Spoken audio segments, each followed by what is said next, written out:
těsně svádí boj s Indiány z Českého ráje, jestli to dobře vidím.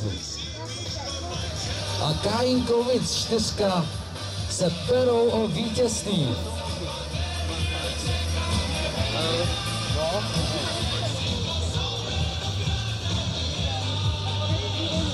Romana Dostálová, Roman Dundáček a Filip Nechutný.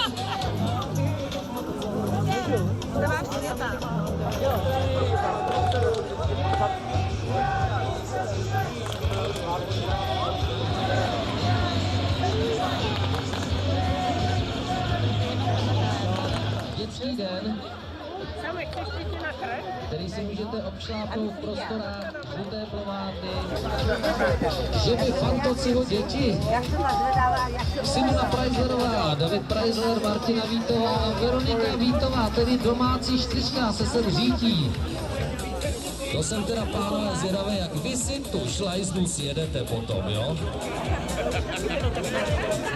Ještě také čekáme na tradičního účastníka Maloskalské noci, což je kráva, Robert Pažou, také od Sáskovic by se měli dořídit a pak bychom to už měli mít úplně kompletní. No a budeme to mít kompletní od Sáskovic. Ještě na splav, jo?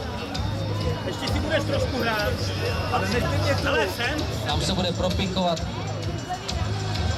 balónek naplněný vodou. Parádní záležitost. Tady ta žízeň musí být jako hrom. Tak jdem na to. 3, 2, 1, start.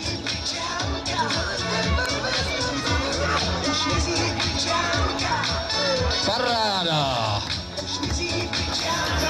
3, 2, 1, start. Velmi slušný výkon. 3,3, to je rekord zatím dnešního dne. Pánové, z autobusu budete mít co dělat. Nebudeme to zdržovat. 3, 2, 1, start. Trošku se nám zadřel motor. Neplechu. A už jsou tady, Sud je doma. Že to pánové, ale už dlouho trénovali záchranu Sudu. Tady to je cíl, to bude fantastický čas. A už se nám řítí do prostoru startu a cíle, opět výborný čas. Ale Kopečkovic to dávaj, Kopečkovic to dávaj. Jeden velký útěk z Alcatrazu už je tady. Můžu vám slíbit, dostanete milost. Zatím bez vykoupání, jo? To tedy loni, to se tady cichtalo jedna krása.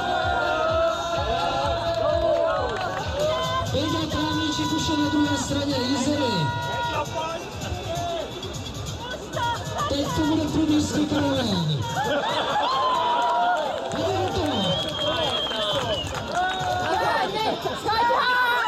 Jen se tam, výborně sejfovci vyhrají.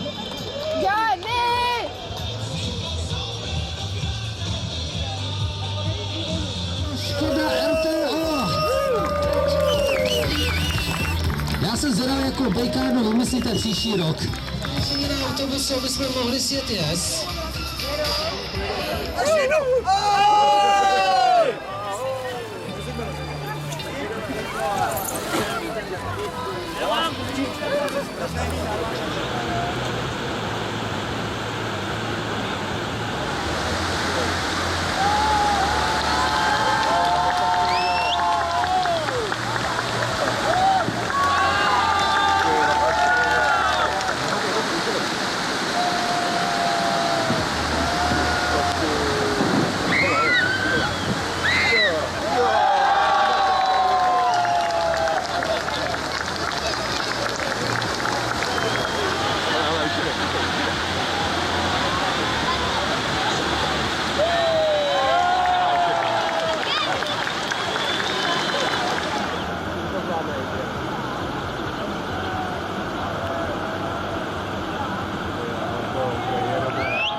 Jeden.